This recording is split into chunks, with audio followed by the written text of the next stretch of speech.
I needed some simple project to start with, to try on the content creator role. This is when an idea came to mind. What if I create my own desktop in Blender?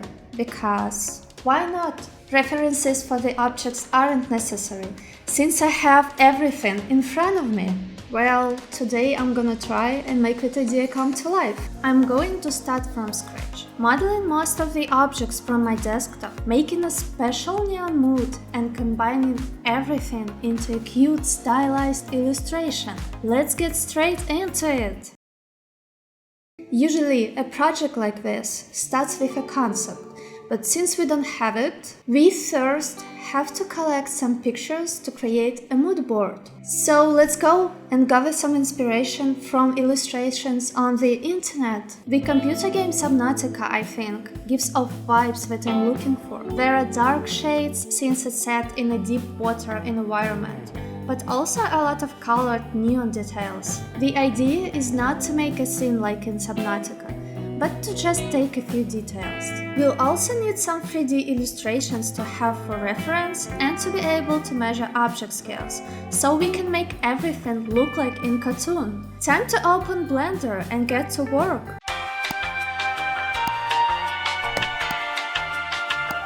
I'm thinking we should begin with a basic blocking out. I have a corner-shaped table that allows me to have a makeup station on the other side. I also take notes, journal and have snacks here, and sometimes breakfast. The computer case is standing on the left side of the table where the monitors are. Of course, a keyboard, a tablet and a mouse are also required. I'm trying to get a general shape, scaling and rotating primitives like cubes and cylinders. So the main computer setup is surrounded by pretty things and some girl stuff. That's what distinguishes it from a boy's desktop, I suppose. Clearly,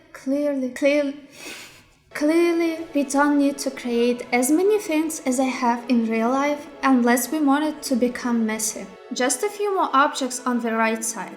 There you go, let's move on. This working station has to have two chairs like I do in real life. The shape of the knee chair, the one that looks weird, and the computer chair make the illustration a little bit more personal and unusual. Well, the blocking out is done. Now we need to name all the objects and organize the scene a little. Cartoon style requires to smooth down the corners.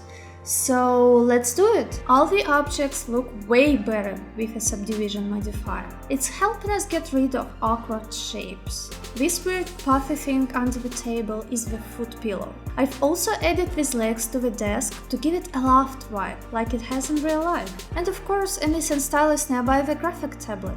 Time to create the keys! In cartoons, keyboards don't really look realistic and usually don't have all the letters. What if we do this as well, but create the most important keys and make them pop with different colors later? Just adding some stands and stuff to fill up the composition. Oops, looks like some of my objects are flipped inside. That's why they're red. It means shadows wouldn't look right.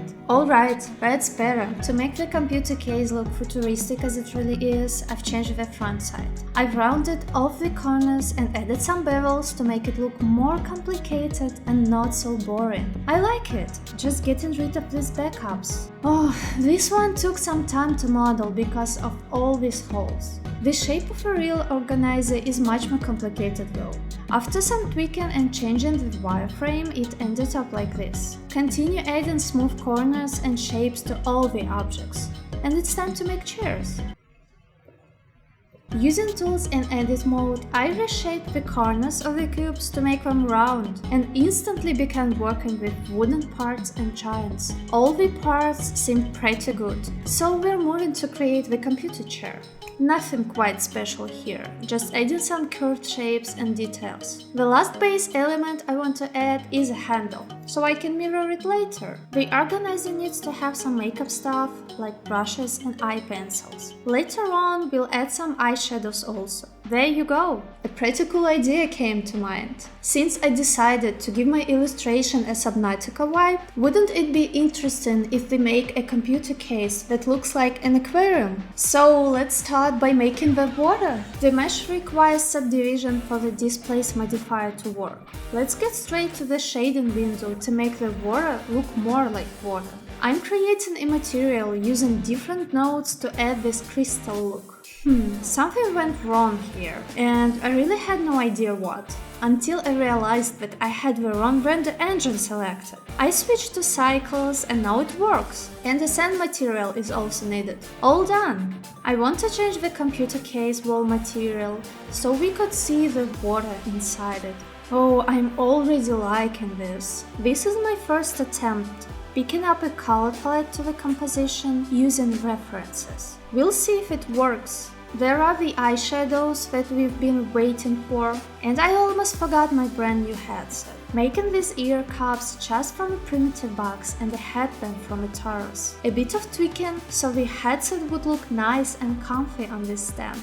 There is still some stuff that we can add. A curved lamp stand, a candle wick, and these ways need some ridges to look more like a real one. I'm adding wires using curves as a base mesh to start with. It's pretty similar to a Photoshop tool, except this is 3D. One more dimension makes it a little more challenging.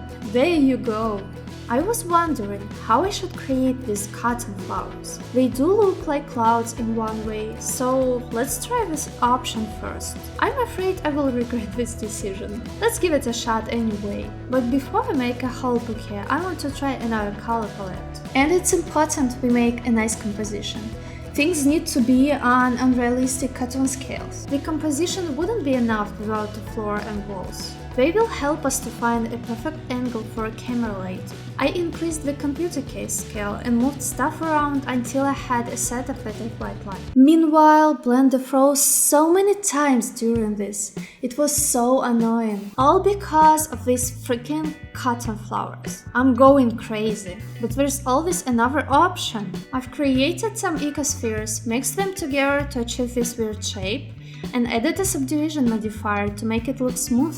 The main idea is to create a particle system to imitate hair, so the object would look hairy like a fur. After some tweaking, I've realized that I don't really like this shape. I guess we can just use one sphere for each part of a flower and just scale it a little bit. Yeah, it looks way better. Let's move on. Each cotton flower has 4 cotton flowers and 4 leaves between them. These leaves are necessary if we want to make a whole bouquet. I use simple tools to make this kind of shape. Searching for a right axis using a simple deform modifier. Twist it, bend it, and voila! We can work on an actual bouquet. One more shot to find the right color palette. But I'm still not satisfied with the result. Seems like I'm trying to make colorful composition applying colors to objects instead of making colorful lights. So let's work on lighting in the scene. The neon details are making the composition way better and way closer to the original idea for sure. Mirror can use mirror material to look like a mirror, but we don't know how it would be placed yet. So I want every angle of the object to be done. While I was working on this illustration, I received a gift, a monitor lamp. Of course we need to model it. This thing made my life so much easier, and now it gives off a cozy vibe. We can also use it to create colorful lighting. Just one more try to change a color palette in the scene. It looks a little depressing in material preview mode, but with the lights. By subdividing and using a displace modifier, you can make this stylized surface like I made waves earlier. Now the walls look way more interesting. Let's see how it looks in render mode. The keyboard could use some colorful details and also the objects. I made sure that everything I've created has a color, since I've changed the color palette. Again, we can add some textures and shine so the objects wouldn't look so flat. The bouquet has stems and other kinds of flowers, so I've added these balls with an emission material. Looks cute! We can definitely use some nodes to create a tile texture on the floor. I've added a brick pattern to imitate it, roughness, color and bumpiness nodes. But I still think that's not what I want, so let's change it. Now I feel like it's a bit more balanced and looks a little better. The old one is just a bit weird and it doesn't look very cartoony. Adding a camera. Now we can do the first test render, since there's already a camera in the scene. I can see more clearly what is left to add. Let's go ahead and create a wall accessory and add a texture with emission effect to it. I'm thinking about placing a curve on it in the end. And it's time to make a strange fish with a Subnautica vibe. Using a cylinder, I extrude and scale its body parts. Big weird eyes are necessary. Oh, I almost forgot about fins. There you go. Let's place it in our aquarium and add some more emission texture. Look at them, so cute! Finally, I'm able to change the desk material. I want to make a wood vibe, but not too realistic. Using a nice texture knot and tweaking scales, we can add the lines to imitate a real wood pattern. Of course, the computer chair can also use a leather material. Using Voronoi and noise textures and also some bumpiness, it makes it look way better. The knee chair needs to have some fabric material too.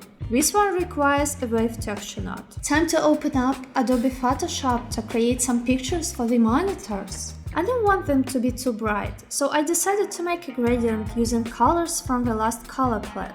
Looks nice, but we still need to apply the pictures through a UV editing window. There you go! The wires aren't really visible from the angle that we chose, so let's make them pop up under the desk. Looks like we have some issues with the texture for the fish. The other side doesn't really have an emission, and the fins aren't really visible. Now I can finally see them through the water. Time to create some seaweeds under the table to spice things up. I discovered an amazing technique that allows us to create a whole plant from just one leaf. The technique suggests that I first create a leaf using simple tools from the edit mode and apply a subdivision modifier. Then I add an array modifier and use an empty object to create many copies of a leaf. Finally, I put the whole seaweed chain on a wire using a curve modifier. All done! I'm not gonna go too deep into creating the rest of the seaweed because there is nothing new in that process. Just the leaves and their numbers are different. The special curve required in this part of the composition. And I think an aquarium is pretty empty, so let's place something there. I've made these plants and I can find a right place for them in a wireframe mode. That's better! Now it's time to create the last seaweed that we made a curve for. A little bit of leaves, a little bit more plants in the aquarium, some neon stones, and finally getting rid of the weird corner of the wall that I don't really like. And guys, we've made it! And guys, we've made it! This composition turned out to be so much work in the end. I feel like it's a bit much for the first video, but it's completed. I've never done something like this before. I'm really proud of the result though. Let's take a look at the details and see the final result. The lights and neon details make the illustration so colorful and bright. There are different types of materials, like the ones with textures, emission lights, and shininess. The space isn't messy, but it has everything essential to believe in it. And I really want to squeeze these puffy cotton flowers. They're so cute. By and large, I think the final result is a gorgeous and lovely first work for my channel. So, if you liked this video and want to see more in the future, make sure to leave a like and hit the subscribe button. Enjoy my videos, guys, and I hope I'll see you in the next one.